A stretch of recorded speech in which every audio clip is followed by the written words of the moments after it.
So I'm gonna try and follow 2 comment streams in case they don't come through on StreamYard over here. So I'll be like looking at 3 screens. All right. So we'll comment in the comments, and if you have anything private to say, just use a private chat between us guys, the host, and everybody else can use the regular comment stream unless there's something. Why is this not coming on here? Unless there's something that somebody else needs to say is fine. We should be live. We should be coming on here. Let me check my phone. See the live button. Okay. No. Mine says live. All right. Is it saying live? Yeah, it's live here, but I'm not seeing it on Facebook yet. Oh, I see. It's something different. Okay. I can check on my phone. Yeah, that's what I'm going to do right now. Yep. It went down. There we are. Okay, we are live. It just didn't come up on my iPad just yet. Why is it not coming up on here? Weird. All right, I'll use my phone to see if there's any comments happening here. So iPad. All right. Perfect. All right, we'll just wait for some people to log in.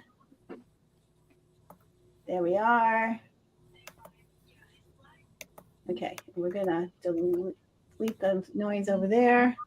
Perfect. We are rocking and rolling. So Olinda's not feeling very good today, so we have to keep her pepped up. Hello, everybody. Signing on. Go ahead and say hi. Tell us where you're watching from. We're so excited to see you. We're going to have a talk today about motherhood, raising them to leave home, and based on a little bit about the empty nest syndrome that you may or may not have experienced yet. Me, not so much, even though I have 6 adult children. So I will just get started and say hello. Welcome to Girlfriend Chat, the podcast where we dive into the depths of real talk of life, love, and everything in between. I'm your host and the creator of this awesome show, Tammy Nash. We have some co-hosts tonight. Denise, my bestie, who left me of 22 years. She is doing her debut tonight. And then Olinda, my bestie of God knows, well over 40 years. No, you don't have to say it. Hello. Make her feel better. But it's well past the 40-year mark. And Lacey, a brand new friend and young, not so young mom. She's been at it for about 20 years, but she looks like she's 20. 20. Not fair. Thank you. I'll send you a special gift, Tammy. Yeah. Seriously. So we couldn't be more thrilled to be here with you today. We are really looking forward to this chat. We'll share stories, laughter, maybe a few tears. But most importantly, we'll embrace the raw, unfiltered conversations that make us feel connected. You know, in this day and age, feeling connected is probably one of the most important things we can do with each other. And so that's what we're here to do. It's a safe place to explore the beautiful messiness of life. So at the end, we'll take, if you have your own individual little businesses, we'll share your links at the end of the conversation so that we can support each other. I will be making up a form that I will share with all of our subscribers on all the businesses owned by women that participate in the Girlfriend Chat. So that'll be awesome. And so let's just go ahead and get started. Today's topic is motherhood. Raising children to become happy, independent, successful adults who feel comfortable leaving home, and how we are left picking up our hearts right up off the floor, wondering how we will cope with this empty nest syndrome. Now, like I already said, I can only imagine how wonderful empty nest syndrome might feel. Because my kids don't leave me alone. They may live outside the home, but you would never know it. I do have one still at home, and so there is no empty nest syndrome with me. But we will talk. It is quite the tough situation for a lot of us moms. I remember leaving my son at college just 30 minutes down the road, and he shooed me out of there when I tried to make his dorm room look cute. And I just stood there just crying my eyes out. And he's child number 3, but I was stood there bawling, and he came outside and goes, "I'm sorry, Mom. Did you want to take pictures?" I was like, "Yes, jerk." Let's take some pictures. But anyhow, we'll just, talk about, I'm hoping to see some of our friends who are struggling with this pop on. And people will slowly start joining us as we go along.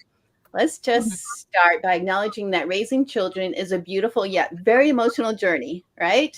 We have gone through the ups and downs that they like to take us on. All those roller coaster rides, from grumpy little toddler, well, screaming babies from colic. Let's just go there. That was Trevor too. Screaming colicky babies, to sick babies, to whiny toddler. I'm just saying all the negative stuff. Yeah, really. To whiny toddlers and sassy teenagers, to you think they're independent adults, to needy adults. But I have to say, they are like all of that plus all the amazingness of children. Like, I am super blessed, super busy, but super blessed to be mom. So from the moment they're born, we start preparing them to become independent adults. But boy, the emotions that come as we watch them grow, struggle, achieve, and eventually become those young adults who leave home. How do we deal with all those feelings? So let's discuss the universal desire we have for our children to be happy, loved, and of course, successful in their own right. Research shows that happiness in childhood leads to well-rounded, engaged adults. So that isn't always true. We know that you can raise, have a happy household and have, children struggle in the real world. And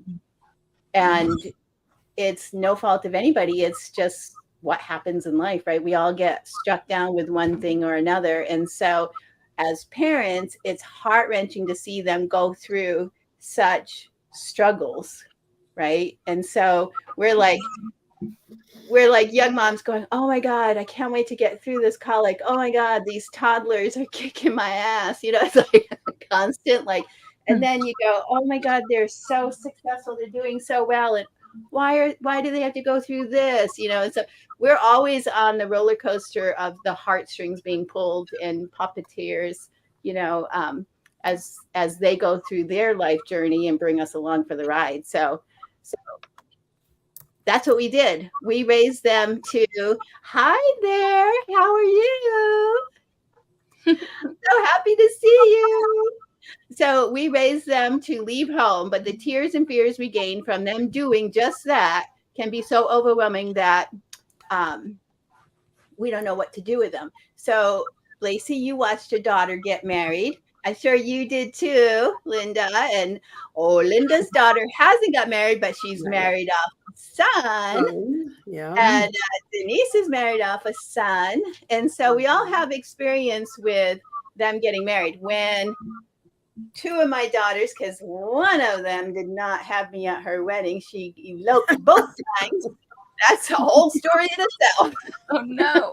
But she, I don't know why, but it was frustrating. But maybe she saved me because I didn't have to do all the work. Who knows? There you go. But as both of my daughters walked down the aisle, boy, did I shed some amazing tears. Like, it was like Blubber City, like I would never see them again. I just cried up in that front seat, like, oh my God, it's like they were leaving for eternity. But that's how most of us feel. I won't speak for everybody, but as they journey on through their lives, right, we are like in agony sometimes over their growth and wondering, where does that leave us? And we eventually speak from experience, find our groove within their adult life, but it can be quite an overwhelming experience. So this is where I'm going to stop and let you guys, and Linda, if you want to participate, I'll just pop you in and out to chat, or you can type in the comments any things that you'd like to add.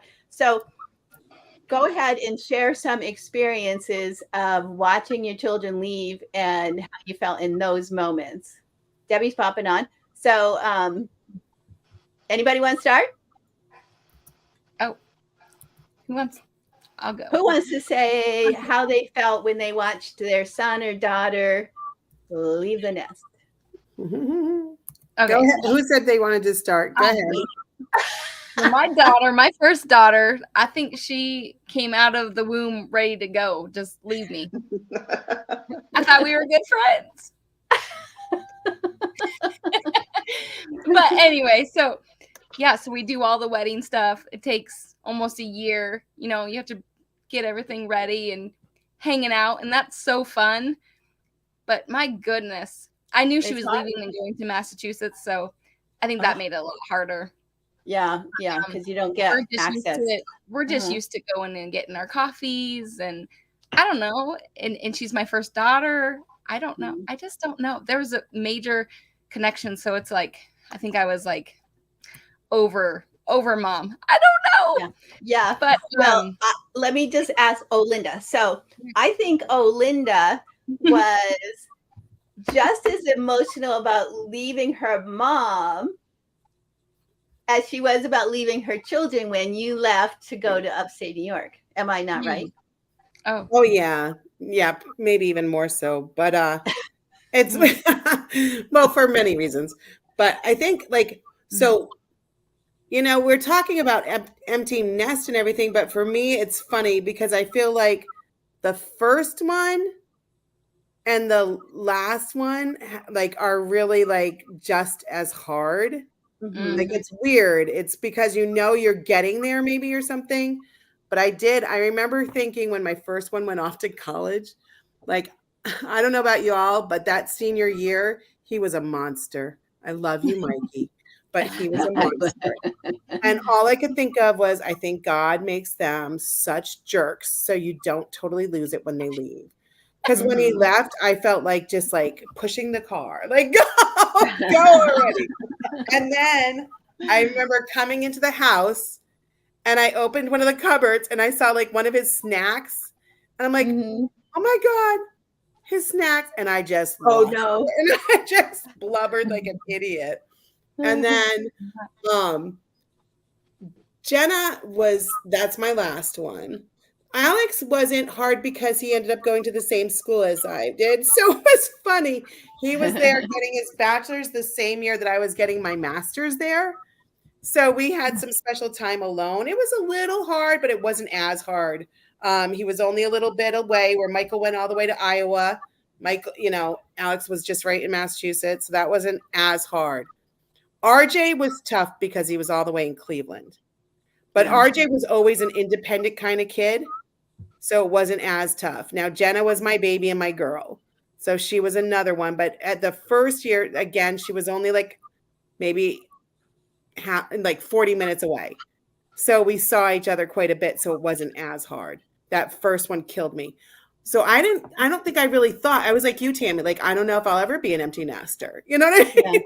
Because somebody was always coming back, or Lacey's, they're coming back. They didn't come back with kids, but they came back. And then, so the hard one, like Tammy was saying, was when probably the hardest time. And when I really, really hit me that I was an empty nester is when I moved from New England up here to New York. Because now I'm away from my mom and dad in New England, and I'm away from my kids. Mm-hmm. And I think mom and dad really kind of, because the kids have each other.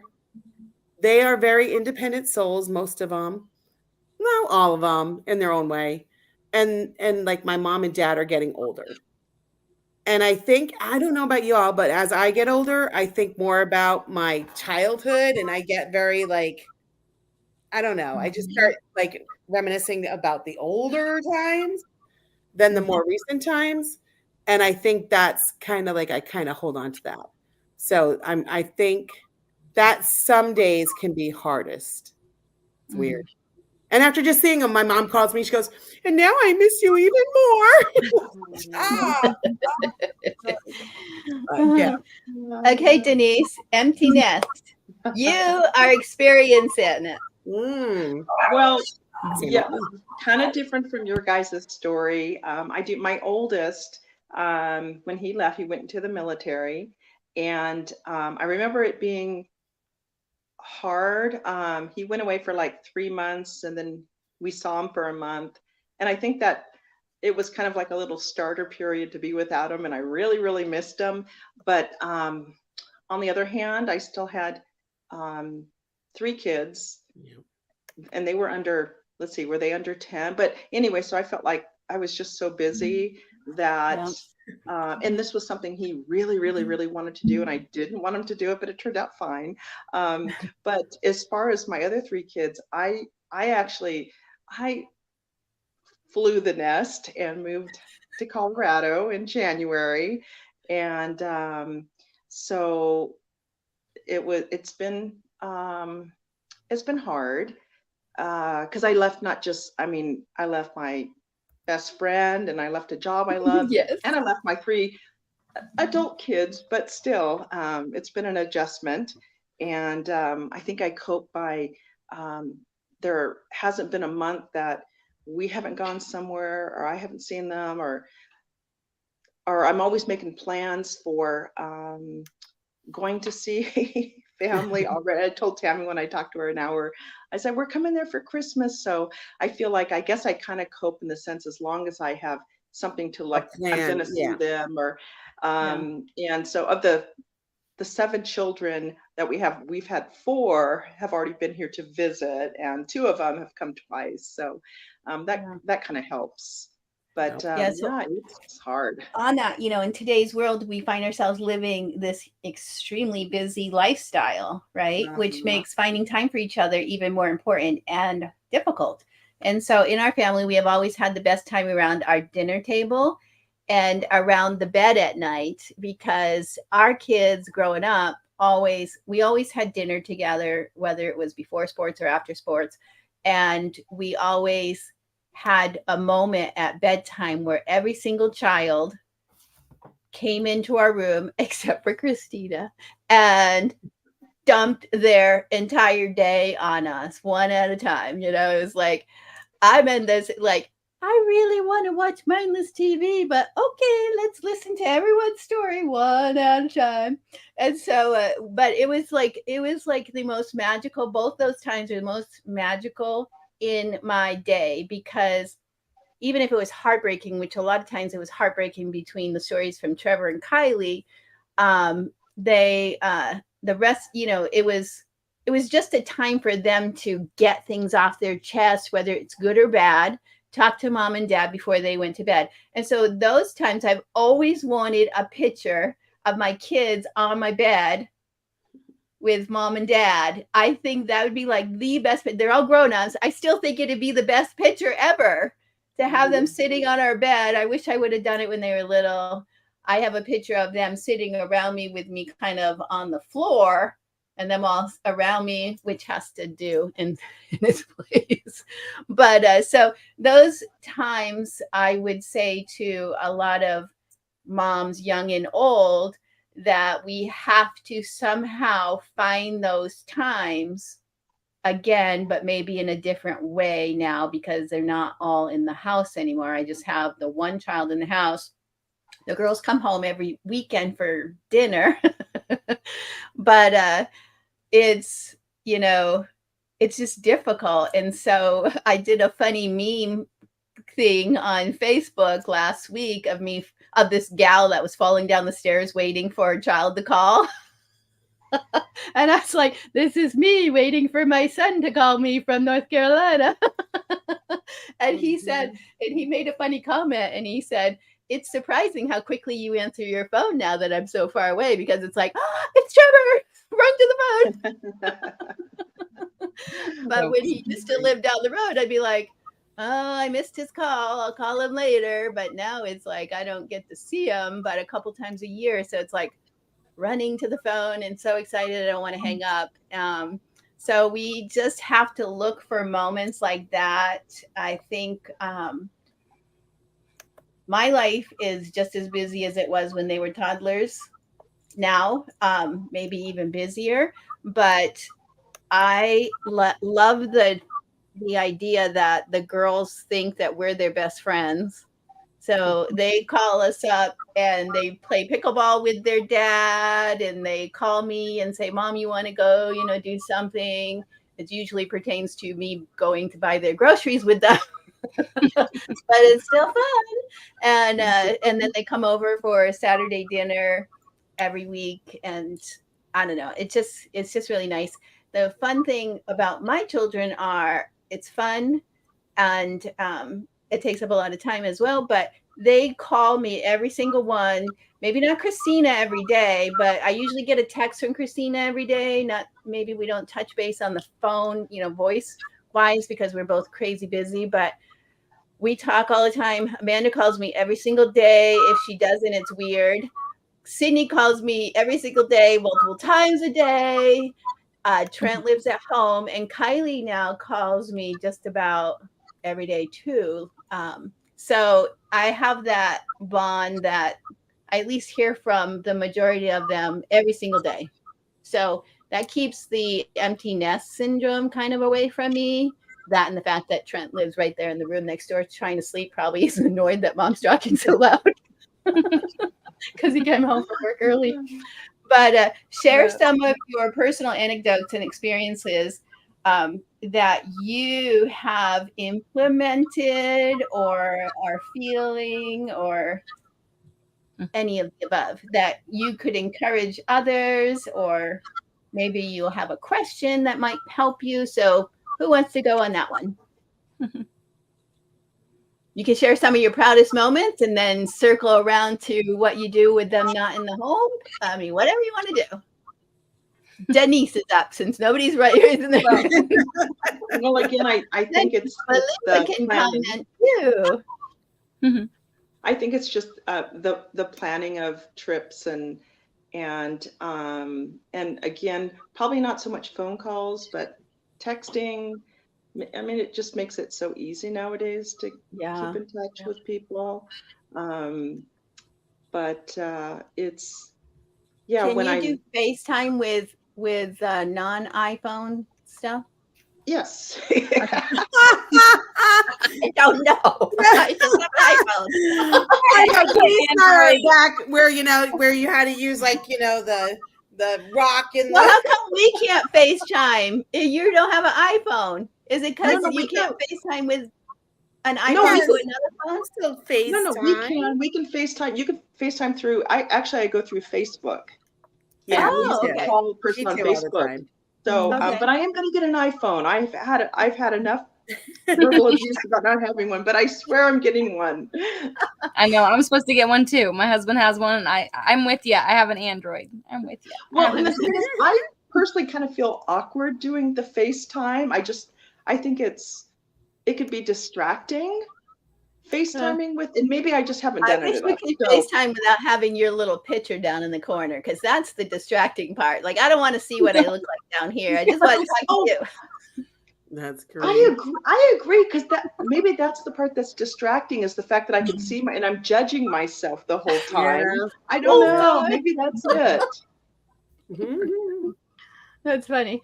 Well, anybody else want to highlight any ideas or situations that you've gone through on that to make it easy? Or say it again? Sorry. Okay, so we're reflecting, like, let's reflect from diapers to graduation, right? And everything in between. You have gone through all these emotions, watching them come from a baby to an adult, right? And now you're watching them in a different way. So your emotions as you're going through that, how are you handling them? And do you have any suggestions that you think worked or didn't work that you could give over in that journey that you've experienced? I was thinking about that actually earlier when thinking about all this stuff. And because you know how everybody's like, oh, hold on to this, you're gonna forget it or you're gonna miss it or whatever. I don't feel like I don't miss, like, I don't go think each day, like, oh, I miss him being so little. I mean, in a way, I like to think about it. Yeah. But for me, it's more of, um, that is to really to tell you to cherish the time that you have at the time you have. So part of that is cherishing what I have right now. So like I really enjoy my kids now as adults, if Yeah. that makes sense. Yeah, totally. And you start just, it's kind of neat because it's kind of like, seeing the end of the movie.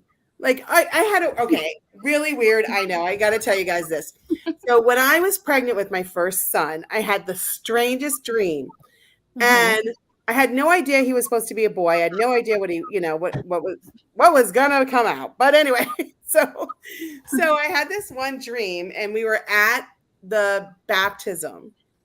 And we were back at the house after the baptism, and I knew it was a boy. And I had put him in the bedroom, where all the coats go, you throw all the coats on the bed.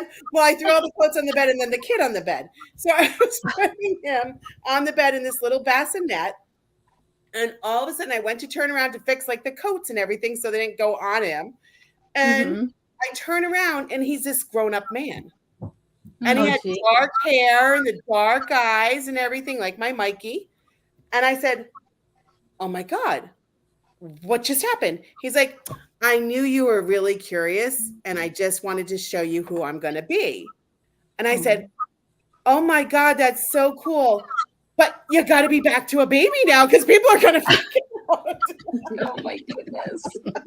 And I just remember that happening. So it's like, for me, it's like, not walking away from the movie half done. What I'm saying? If that makes sense. Yeah, I agree. Like, I think that's great advice to cherish where you're at right now and don't worry about the future or the past. It's really important to live in the present. It's like one of the best pieces of advice you could give anybody in any stage of their whole world, right? It's like, it's a really good piece of advice. Live in the present, enjoy what you got right now, even if that is empty nest syndrome, right? And let's just identify that for a minute. Empty nest syndrome, what really is it? It's a sadness, an emotional distress or grief that affects many parents whose children have grown up and left home. So it's more likely in women who have had the primary caregiving responsibility, right? And so it's a specific manifestation of this identity crisis. It's characterized by feelings of loneliness, sadness, and lack of purpose once your children leave. And it can lead to a sense of emptiness in the home and in one's life. It can literally, bring you into a depressed state. It's nothing to, laugh about. We are laughing and enjoying ourselves, but it is a serious situation that you can find yourself in pretty darn quick. And so some of the profound ways that you can move past it is the way I look at life. And I'm no doctor or counselor. Debbie said, what a great analogy. Oh, Linda. And so but in the way I go through my life struggles is just keep moving. It's like, seems so basic, right? But it's literally how I get through everything, how I get through pain, how I get through, sadness from the pain, how I get through anything. It's like, I can't sit idle because then I'm left in my own thoughts and I don't like them. And so I just keep myself busy and I am able to, it's probably not a good thing. It's probably why I'm sick. I just stuff it way down. Take Tammy's advice. Debbie's You're running away from your pain. Don't face your emotions. That was great. Nobody's going to tell me I have good advice. But it's true, though. That's how I do it. I kind of got smacked down when my dad was here because I didn't realize I did that so much in my life, just like shove it down, moving, right? Because his whole anecdote in life was, You don't feel good? Get up and take a shower. It'll make you feel better. Go to school. It doesn't matter. So it's like he always was that guy who said, just keep pushing. And so and that's just how I've always been. Whether that's right or not, it's probably not right because, because of that, you manifest all this internal stuff. But that's how I get through it. And so I don't have time to feel sad a lot of times, and it's there, but I don't have time to feel it. I don't make time to feel it. Um, and I probably should to kind of get in a better spot in life, but I just don't like it, and so I don't want to feel it. I call Olinda. I like to call Denise, but she doesn't always answer me. I work night shift. She's so hard to get a hold of. My God, that's her only fault. But anyway, so navigating shifts in roles in our identity can be a serious problem, right? Because let's just say I've spent 38 years of my life being a parent.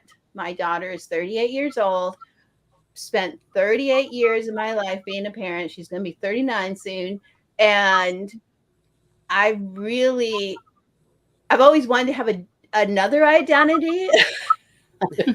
But that one kind of takes the cap. It's like, that's the one that I'm known as is everybody's mom. And so how do I redefine myself if I ever let Trent move out? Because he asked, but I don't go yet. He's 23. He's not ready. But Denise will attest to that. No, not yet. But so if I ever let him move out, which if he hears me, he's gonna yell at me over dinner tonight.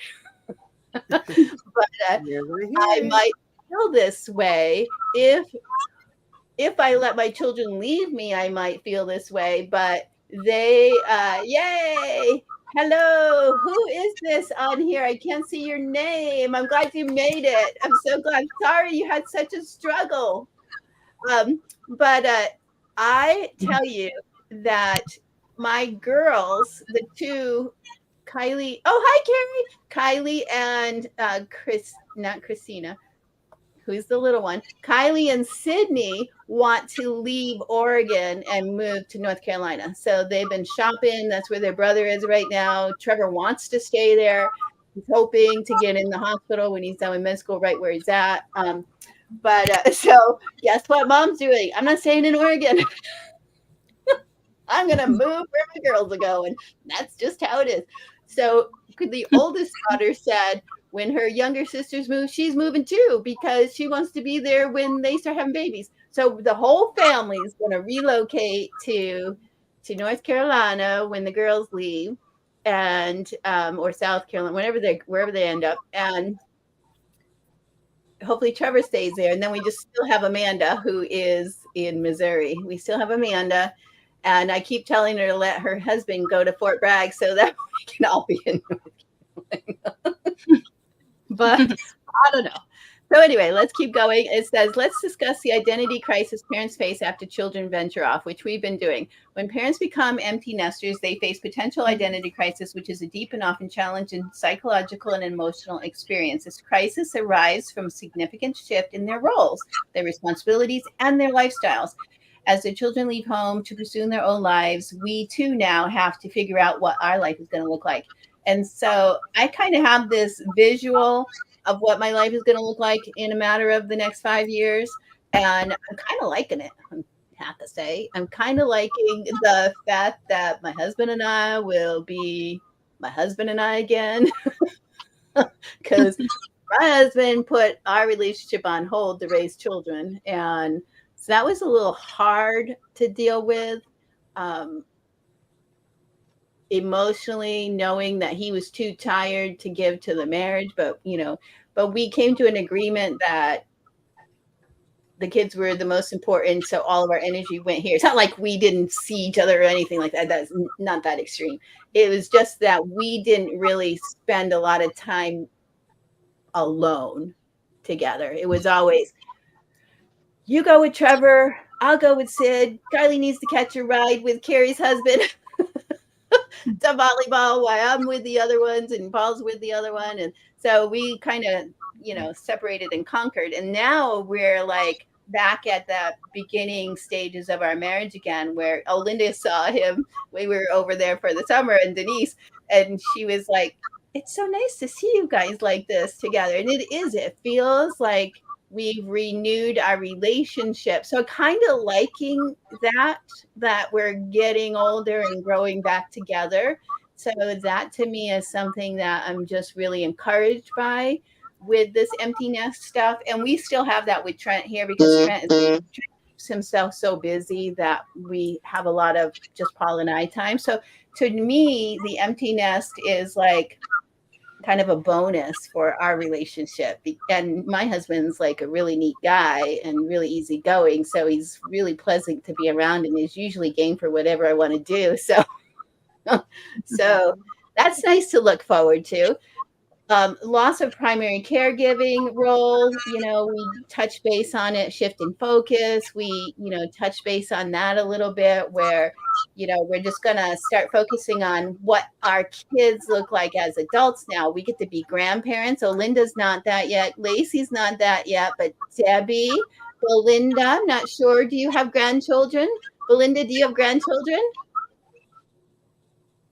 I don't know if she can hear me. Belinda, do you have grandchildren? Yes, yes. So we have Denise, Belinda, Debbie, and I have grandchildren. Lacey, you don't have grandchildren yet, right? No. And Olinda doesn't yet either, but she deserves some. She does. She needs some. But so we can, shift our focus on the grandbabies. I'm going to go to Missouri here in October and spend 3 weeks. Denise, you should try and come visit me. And I know. And so I'm going to be there babysitting while Amanda's on a cruise for the first week, and then just stay an extra couple of weeks to spend some time with them. So there's a shift in our focus where we get to kind of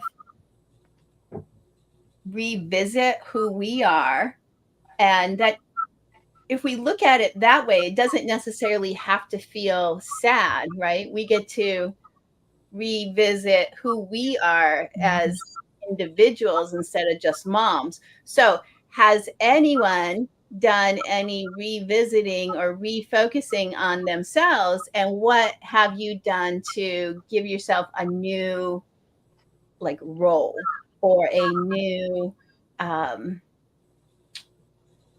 purpose? Anyone? Well, what you said about you and Paul, like your relationship is now you can focus on more on each other. I mean, that's what happened with Neil and I moving here to Colorado. Is it's just he and I and our dog, our doodle. But so we do, and he's retired. I'm still working. But we do everything together. I mean, just whether shopping and we like to be active and go and do, and so that's been really different because I think when I was back home with the kids, is that they were the focus. I mean, I would feel guilty if I wasn't going to cook tonight because then the kids wouldn't would have to eat leftovers or whatever it may be. Whereas now it's just he and I, and although I miss that life because I am a natural nurturer. Yes, you are. This is kind of different where he's mindful of me if I don't feel like cooking or if I want to go somewhere. And we're kind of like Tammy and Paul, where we're both kind of easygoing. We like to go and do, and we have like similar things. And he's pretty much game. Like when I say that we're going to go to Oregon and Seattle for Christmas, actually, I'll talk to you later, Tammy, but we are going to Missouri in November. What? So yeah, so anyway, that's my idea, to see my brothers and my grandnieces. So, but anyways, he's pretty game to things like that, to what I want to do. So that's kind of nice. Yep. Well, Linda, you were going to say something. She's, I think, correcting papers while she's also participating.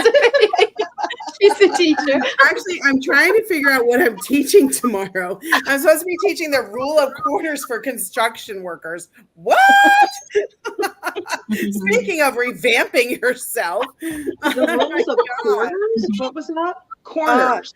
Okay. It's the rule of quarters for not quarters Quarters. like you play when you're drinking. No, the East Coast quarters. How I could teach them? Quarters. Okay. Did I say it weird? Come on. You said quarters. Oh, okay. Like you know, like we normally used to. Quarters.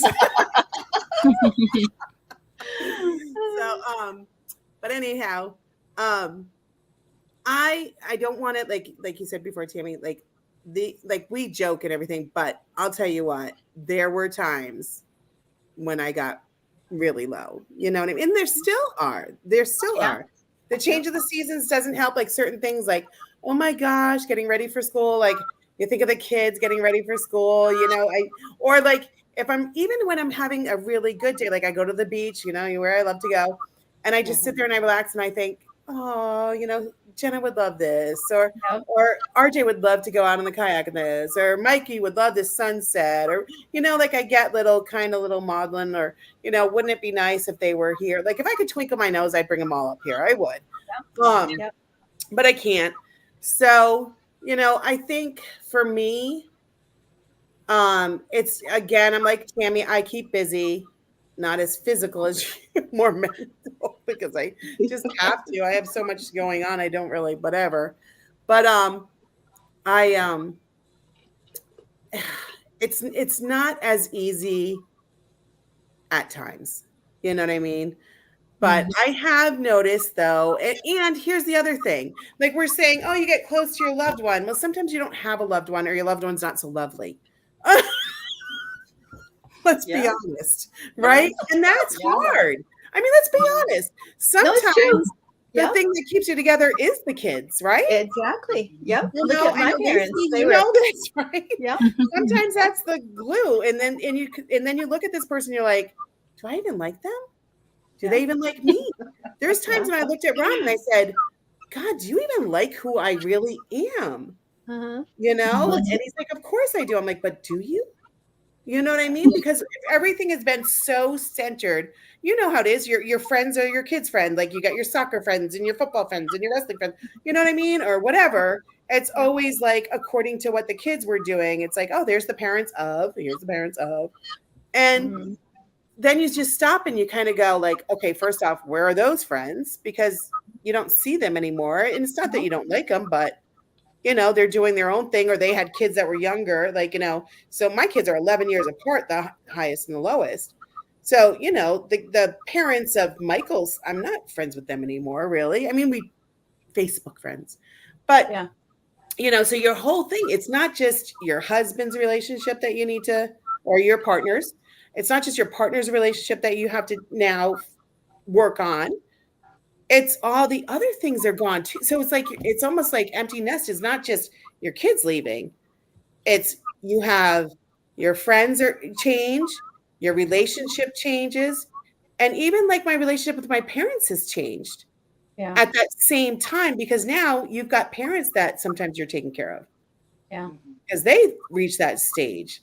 So there's a lot. Like I always thought, oh, life's going to get so much easier when I'm that age. So did I. I was like encouraged by it when I was raising kids. It's like, this is going to be easier as I get older, but it is not. It is not, because it's right. You take on your parents. We just had Paul's mom pass on the end of July. We, you know, take on your parents. I had my dad here for a couple of years, but he ended up, you know, wanting to go back to Connecticut. And it is difficult. And then you have your adult children who have their mind of their own and their own course in life, that you just got to kind of go with the flow now because they're adult children, right? And even if you don't like what they say, you got to go, okay. Sure. And then I had two of my daughters. So I call them my February babies. My two daughters, my oldest daughter, Christina, hopefully they're not going to get mad at me for calling them out here, but Christina and Kylie did not call me for a while. Like, I felt like I didn't hear from them. And so I was getting really butthurt, like super butthurt. I called them and I said, what is going on with you guys? Like, I literally was in kind of that sad moment, right? Because Christina called me all the time and said, Mom, I'm going to go pick up my groceries. You want to go for a ride? Mom, you want to go for do this? Mom, you want to do? I was always doing stuff with Christina. And then all of a sudden I wasn't doing anything with her. And she only lives 6 miles away. And she has 3 of my grandchildren, damn it. So you cannot go silent on me. And so I literally called the 2 girls up and I go, what is going on with you guys? And some of their other 2 sisters were like, I think she's mad at you. And it wasn't true. Any of it was true. They were just working me up into a frenzy. And I called them and I said, you guys need to stay in contact with me because I'm losing my mind. And so they now they don't go radio silent on me anymore. But it felt not so nice to not hear from your 2 daughters that you always heard from, especially the oldest one, who we become like great friends and hang out all the time. And I love being around my grandchildren. So it's like, it was just that she was going through her stuff and life was busy. And, she is full-time in the Army and she's got a 12-acre farm and 3 kids and a husband and, all the animals that go with the damn farm. So she just didn't have time. But so there was but it didn't feel good not to hear from those 2 for very long time for me. It's not like he was months and months and months, but it was a long time for me. Felt like months every day. And so that has changed. That's back to normal. But there's an emotional roller coaster factor to raising children, like we discussed right in the very beginning, and it doesn't change. It doesn't get easier like Olinda and I thought. It's not any easier. And I, as I'm getting older, I'm wondering, gosh, how's that going to look over the course of the next 20 years, hopefully, God willing, that I'm still here. And it's like, how is that going to look? Well, damn it better look the same as it does right now. With the baby 20 years from now, she'll be as old as her older sister, slightly older. And so we better have the same kind of relationship. But hell, I'll be 80. Oh my gosh. Thanks, Tam. On that happy note, I don't want to hang out with my 80-year-old mom. I already feel 80 anymore. Oh my gosh. Okay. Want to hear it funny? Yes, I do. Okay. No. This is an aside, but it is really funny. So my mother-in-law, we're talking to her because, my mother was saying how you don't realize you're old. You know what I mean? Like everybody else around you ages and you don't realize you're really old. Like, you are, but you don't. Until you see your friend. Yeah. You haven't seen. So what are you trying to say? And you go, oh my God, she look was how visiting they're me, you guys, this summer, and she hasn't seen me in 4 years. This is what she's talking about. You didn't realize you were old. She's your friend. What friend are you talking about, Tam? It's so true. I'm going to call Belinda. Belinda, do you have, how many children do you have? 1 child? And how many grandchildren? I'm going to put you on stage. Can I put you on stage? Sure. Yes. There you go. Now you can speak. How many Okay. Okay. So I have 1 son and he's grown. He's 40. He's about to turn 44 next month. Oh, wow. And I have 1 grandson and he's 23. Oh, that's my second youngest son's age. Yes. So Belinda and I met at the Insight conference that I went to in Colorado. she was one of the volunteers there, and Yes. just one of the sweetest gals ever. So that's how Mhm. we met, right? Yes. So we're on a journey together doing social media. That's true. That's So true. Belinda, have you what? Okay, I'm going to ask this. What was the hardest stage for you, watching him? You know what I mean? Grow, if that makes sense. Um,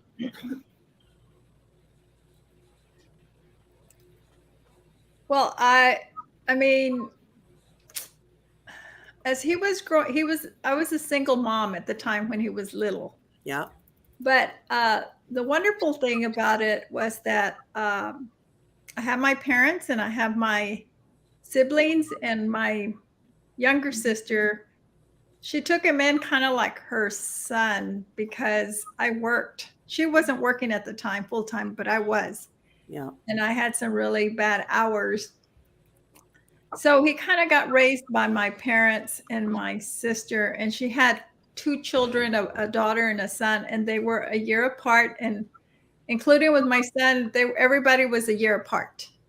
Hmm. So he grew up kind of like with his cousins, her kids, and her kids looked up to my son because he was older. He was the oldest. Mhm. And so that was difficult because of my schedule. But Mhm. as he finally grew up, and I was thinking about it. I was telling this story to a friend. When I was in high school, when you're in high school, you have friends, and you know people that you're not friends with, but yet you know them, Mhm. and or you know about them. And so when my son started, he started football in 7th grade, and then he proceeded into high school and he continued. And I couldn't be at his games because of my hours. There were just rotating shifts, and my hours were really bad, and I couldn't go to his games. And this particular young woman who was in my class in high school, she would go. She would go for me. And it's not like we were best friends later on in life, because we weren't. We just That's knew really sweet. we just knew each other from high school. But she had a son, and that her son and my son became good friends. And she knew that I had these weird hours. So she and her sons, I think she had 3 of them, they would go and watch my son during his football games. Mhm. And to me, that was, oh, wow, that was just so dear to me that, she would do that. And Yeah. they'd be sitting up there and cheering for him and all of that. Oh. So anyway, so that part was really hard. But what was the hardest part was, okay, so he's in college. He finishes high school, goes to college, and he wanted to join the military, and from high school, like some of his friends did. Finish high school, go into the military, do his 4 years, and whatever else they do after that. And I wouldn't let him. It's like, no, you're not going to do that. Sorry, Yeah. you can't do that. You have to listen to mom. He wanted to do it so badly because his friends were doing it. And so he went the first year. He went to a 2-year, like a junior college. So he went the first year and everything was fine. And then the second year, he signed up. Uh-huh. He signed up, and he didn't tell me until he had signed up. And Wow. like, Mhm. but he didn't go full time. He went into the reserves, but he still had to go to California and go to, I think, All the training. Yeah. Yeah. Pendleton, and get the training and all of that. So that was difficult. That was difficult for me. But the most difficult after he came back, um, he volunteered to go to Iraq. Oh, Oh, wow. that was hard. Mm. Just just talking about it brings tears to my eyes because Mm. I thought that he wasn't going to come back. Yeah. Yeah. That was very difficult. And Yep. he didn't go that long. It was 7 months. He was there for 7 months and then he came home. But Yeah. let me tell you, and my grandson, he was probably by now, he was probably like 4 years old. I can't remember. He was little. And so I he would, know that. Go ahead. you had a question? No, go finish. You're He good. would call me every 2 weeks. And it was really hard over there. And there was a lot of sandstorms. And every time he'd call me, it sounded like he had this, like he was really sick and he had this really bad cold. But he wasn't. It was just that there was so much sand in the air Mm-hmm. that it affected his voice. And that's just the way it was. And so when it was close to the 2 weeks and I hadn't heard from him, I'd start getting kind of anxious until he would call me and he could just stay on the phone. Like, I don't remember how many minutes, but as soon as I would hear his voice, then I was good again. And because I knew he was fine for, and I wouldn't hear from him until another 2 weeks. But that was difficult. Very difficult. Even as he was growing up and I couldn't take care of him on a, like on a daily basis, like a normal schedule, like 9 to 5, with him every day. It, because I had my parents and I had my sisters. So my family was really helping me out. So yeah, that was difficult. But the most difficult is when he went to Iraq.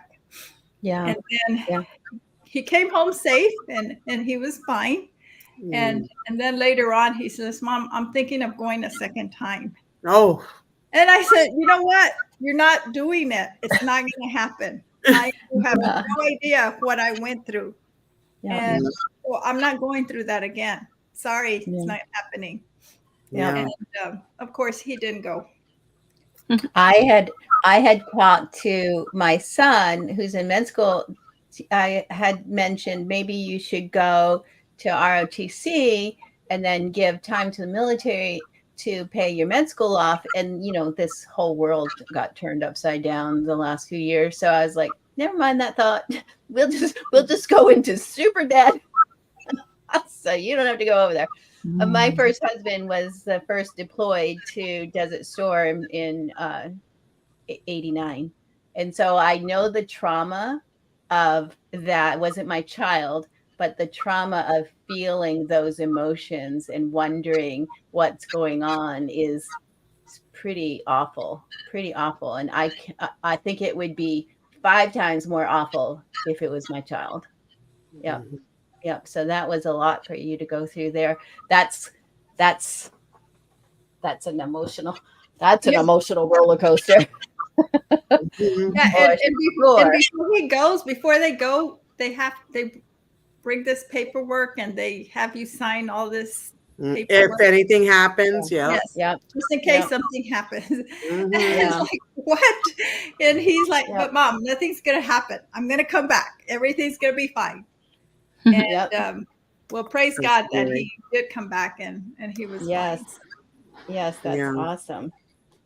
So yeah. And just my son just turned 18 and he had to not enlist, but what's it called? You have to sign up. Sign up for the draft.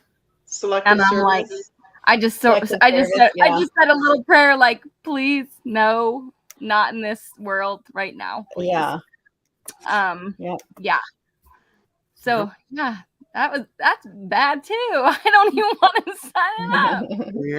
Yeah. 2 boys and 2 girls and Yeah. Okay. I got comments coming from all directions here. All right. So all right. Yeah, so emotional roller coaster is where we're at. And then we have, discussed some bereavements and sense of loss, and all of that is um, you know, real feelings. And Carrie is on here, and you have both your sons still at home, so you're like me and yet to feel the empty nest syndrome completely. But it's a grief that is compared to literal loss, like a death. It's quite similar in the feelings that we go through. There, it's hard to decipher between bereavement from a loss of a child or person, a loved one, and bereavement from the loss of a child just moving away, because you still have that empty feeling, even though you may see them, you're definitely going to see them again. It's feels the same. It's bereavement regardless, right? And so it's just not socially acknowledged. You don't hear a lot of us women going around, I have empty nest syndrome and I'm just really depressed. You don't know nobody, but it's like my mom just died and they're like, oh, that's terrible. I'm so sorry. But nobody goes, oh, your child went to school. Oh, I'm so sorry. But it's the same kind of feeling. You have those feelings of loss. And what? You have seven? Oh, Linda's like, what? I have to go. Oh. That was a real bye-bye. Gotta go. I'm so sorry. I didn't want to interrupt because you were on a roll. No, we're almost done. So this is a good time for you to break away. All right. I love you all. Thank you for sharing. And I hope this helps a little bit, knowing that you're not alone. So yeah, it helps me anyway. Take care, everyone. Okay. Bye-bye. Talk to you later. Yeah. So it's not an acknowledged form of grief that a lot of people recognize or discuss with each other to support. And so I know that we have a co-host that's not with us tonight that is going through a lot of that this summer, that I'm hoping that she's watching tonight so that she gets support. Knowing that we love you, Natalie and Carol, I want to say we love you too. I know she's not feeling well tonight and she wasn't able to come on here with us. So I'm hoping that they're listening. Natalie dropped off her daughter at college away from home, and she's going through some other stressful things within her family. And so she's just in survival mode right now. So, we want to send our love and prayers her way. And Carol has been bedridden all day today, very, very sick. And so we want to send love to Carol. She's one of my sweet friends and Lacey's friend. And we love her to death, and sad that she couldn't be with us tonight. So we hope she's listening with while she's lying in bed and can get a good little laugh out of some of our conversations, or at least feel loved and supported through talk. So back on the empty nest syndrome. If we know of our friends who are struggling, to send out a warm hug, a message, it will go such a long way if we can show some support in any kind, shape, or form. Because, like I said, it just doesn't go. Nobody talks about it when our children leave. They're like, oh, your child, oh, how congratulations. Nobody talks about it. It's like same with Denise. It's like, how hard it was for Denise to leave Oregon and her kids and her grandkids and to go to Colorado and live a separate life over there when she's like always been with her children like me for 38 years as a mom. Or how old is Dolan? He's close to 38. He's 37. 37. Yeah. And so, it's hard for Denise to be gone. And I know that. I know because I know her so well that it's heart-wrenching. And I don't want to make her cry. So, but for us to support each other through text and checking in, is super, super important. So, people, friends, acquaintances. Oh, I'm missing some private chats over here. Linda said lots of love. Bye-bye. See you next time. Okay. So just support them. Sometimes your friendly voice can mean the world to someone who feels all alone and lost in the transition of figuring out where you go next when your child goes away. We question our self-worth, we question our relationships with our husbands, our children, our future, ourselves, and so to make sure that we're there to give ourselves grace and to also recognize what we're feeling in other women is huge and, quite frankly, needed in today's world, right? I think the biggest reason I started Girlfriend Chat is to support other women. I've gone through so many trials and tribulations, and ever since I was a young little whippersnapper, I had this dream. I don't know who I thought I was, but I thought I was going to be this big time speaker and travel the world and just dole out my seeds of wisdom everywhere. And maybe someday I will. That is my goal. I want to be where women are and support women supporting women. And that's why it's super huge for me to make sure you put any of your business information in the chat, and I'll put it on the form so women support women. Everybody who signs into Girlfriend Chat will have the opportunity to have this forum with every women's business on there so we can support each other. But back to us finding our own identity, it's there. We're not just moms, we're people. We have our own dreams, and we're never too old to fulfill those dreams. And find what makes you happy and do it.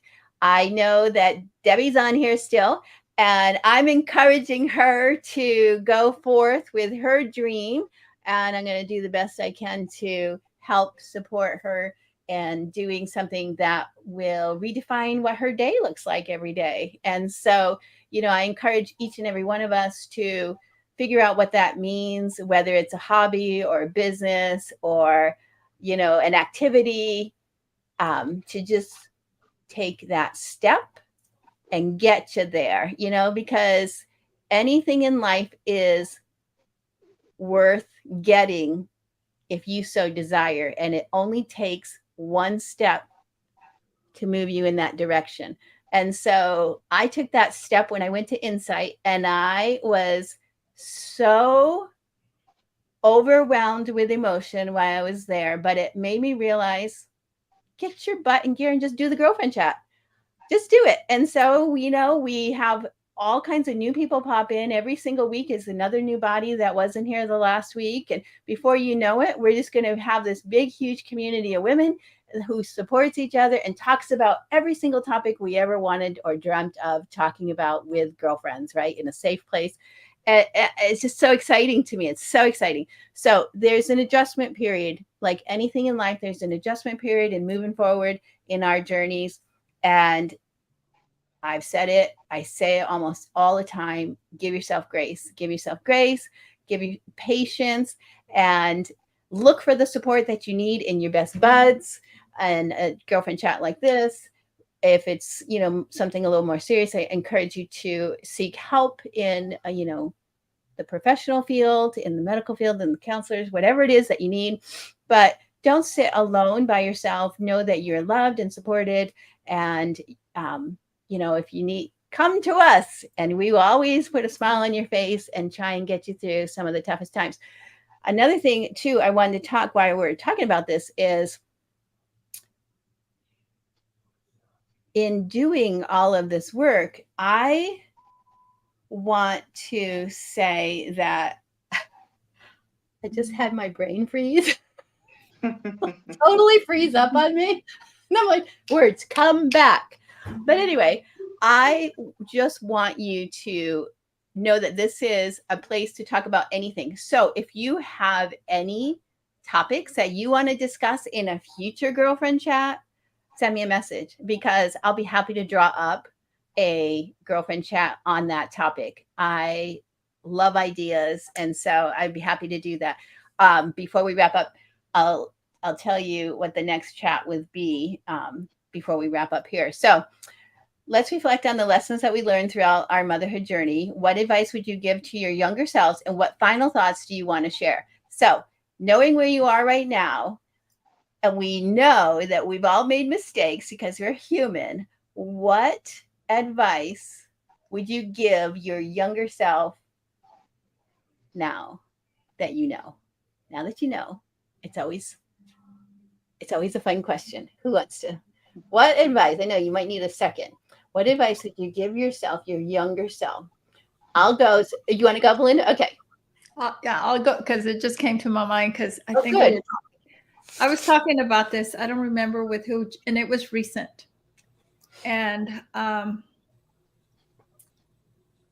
mentioned that I was a single mom, and at the time when I was married to my son's father, I was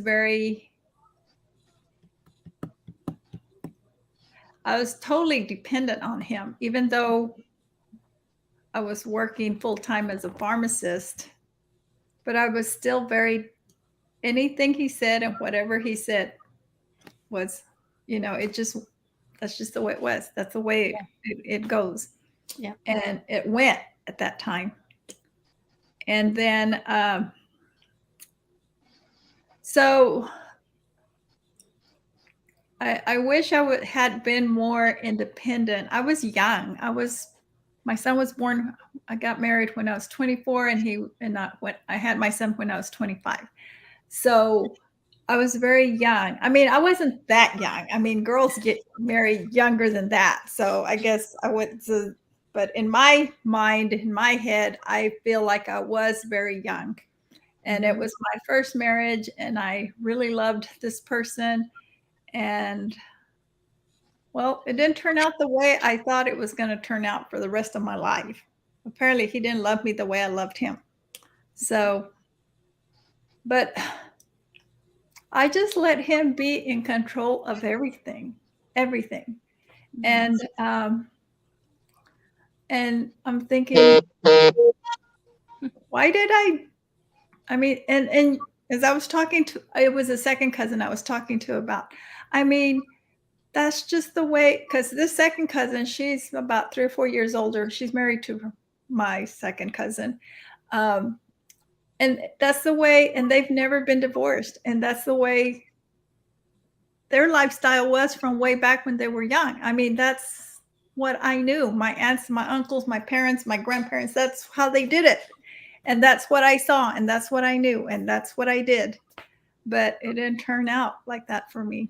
So I wish I would have been more independent or stronger. I don't know how to explain it to you. I mean, I am now, but look at my age now. I've gone through a lot. So now it's like, hey, I don't listen to anyone. I'm going to do what I'm going to do, whether you like it or not. It's funny because I too, Belinda, I was very, if Belinda was on here, she'd agree. I was very feisty and independent as a child. But when I got married, I lost that identity about myself. The first marriage, he was very controlling and abusive. And I then became and Denise would probably agree, I became like the good little lady, good little wife, good little mama. And I still am to that degree, but my husband is not controlling or abusive. This guy, we've been married almost 30 years. And the reason I married my husband that I'm married to is because I never been listened to the way he listened to me. It had nothing to do with, isn't he the best looking guy? Or, I'm so romantically, like, believe me, I love him and I'm attracted to him. That's not the thing, but it wasn't the selling point. The selling point was he was so in tune with me. I couldn't even, I was like beside myself, like, oh my God, nobody's ever listened to me like he listens to me. So it was why I married him. He was like the best listener. And I slowly regained some of my strength back, my voice, I guess, but I still allow him to do some of the controlling stuff. Like I got mad at him before the show because I was sweating. And he like monitors the AC and I can't touch it. And so that's like, so I need to just go, too bad. What did I wish I did today because I was sweating so bad. And I was like, I turned the AC down because I'm dying. But so I have, lost a little bit of my voice. So I would say to myself, don't ever lose your voice. No one should ever take that voice away from you. You should always be able to stand up for what you have to say when you need to say it and so forth. And so I think a voice is pretty important. And what I would say to myself as a younger parent is to breathe. Just breathe. Because life is so busy and you're just so hectic. And Olinda hit home and she said, present, be present, be present, be present. And it's so true. It's like if I could have breathed at a little bit more and not worried about I had to do everything every single day. It's like the house had to be perfect. The dinner had to be on the table. The kids had to look perfect. I had to look perfect. Everything had to be perfect. Everything isn't perfect. And so I put that stress on myself. And it's not necessary. My daughter does it right. My oldest daughter does it right. Some days, you know what? My grandchildren have had cereal for dinner. They're still alive. Heck, one day she said, look what we're having for dinner tonight. Ice cream sundaes. And she said, the kids love it. We're having ice cream sundaes tonight. But then they were still hungry, so she had to feed them after. But I got their sundaes first and then dinner. But she does it right. She's like, I don't care if the house is messy. The kids, it's lived in, and the kids are playing. And it's not about a clean, put together, picture perfect home, which I had to make sure everything was perfect all of the time. And I would not do that. That would be my advice to myself is let things go, live in the moment, and enjoy where you're at. Just like Olinda said. Yep. Lacey? Sorry, my dog's barking. Okay, so yeah, I got married young. I got married at 18. I had 4 kids very fast, very quickly. My 2 middle ones are almost like twins. But I was just like that. I felt like I'm so sorry. My dinner needed to be done. All the toys need to be picked up. And that was all on me. It wasn't my husband. I married my high school sweetheart. It has nothing to do with him. But I did so much that I look back and I'm like, oh my gosh, I always took care of the kids. He had a great job that I could stay home, which I appreciate so much because I got to spend every moment with my children. But it doesn't matter because you look back and it's like it's a blur. Yep. So all I gotta say is live in the moment because it doesn't matter if you're working a full time or you're home all the time. It just seems like you don't have enough time with them. I think I still look back and like, wow. Yep. So yep. Yeah, it's so true. Yeah, it's great. It's who cares about the house? But yeah, I still do that. Still, it's terrible. It's Yeah. Me too. I mean, you know what I did? I ran around like a crazy head just to put dinner on the table so that when the stock is done, they can eat. Yeah.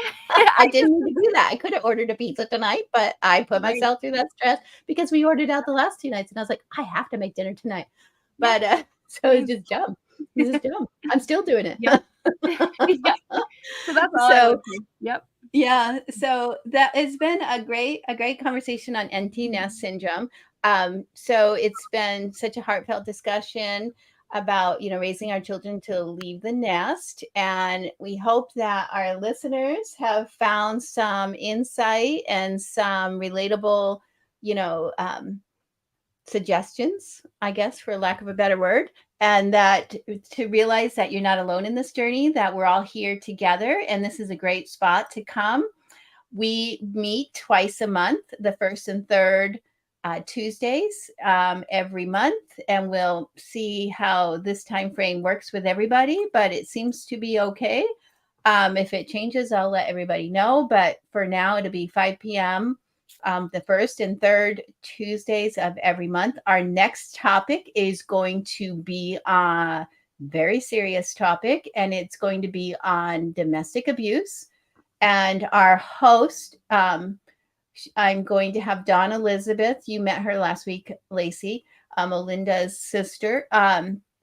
Is a advocate for women of domestic abuse, and she has done a lot of research in trying to solve some of these issues. So I will double check with her and make sure she's still on track to do it in 2 weeks. But I think she'll be hosting that talk, the majority of that talk that night. So it's going to be a very serious conversation, and one that I look forward to kind of, hear what she has to say and relate it to some of the experiences that I had as a young, married woman with my first husband there. So anyway, so here's a time, listeners as well. If you have a business that you'd like to promote, send me a message either here. If we log out and you haven't sent it yet, you can always send it to me an email at tamsglamshop@gmail.com or in the Facebook Messenger, whether it's on my personal page, Tammy Selena Nash, or Tam's Glam Shop. I will add it to the list of businesses, and we'll share them with whomever would like to do that. If you've enjoyed this episode, please subscribe by leaving your email, and I will message you when the next lives are with the links, so you don't have to go looking through my personal page. You'll just get your own personal email. So send me an email in Messenger or on my email, and I will add your email to the list.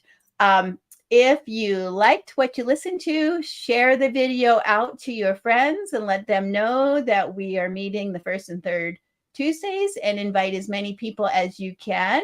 And we'll just have more girlfriends attending. That will be huge. And until next time, take care and keep being amazing moms. And I will see you in 2 weeks for our next chat. So thank you, everybody, for watching. Everybody there, here. I have enjoyed it yet again, and I look forward to our next time. So until then, have a great rest of your week. Bye. Bye, Thanks. guys. Thank Bye-bye. you for coming on. I'll see you next You're welcome. time. Bye, Thank Carrie. Bye, everyone. Bye-bye. Bye.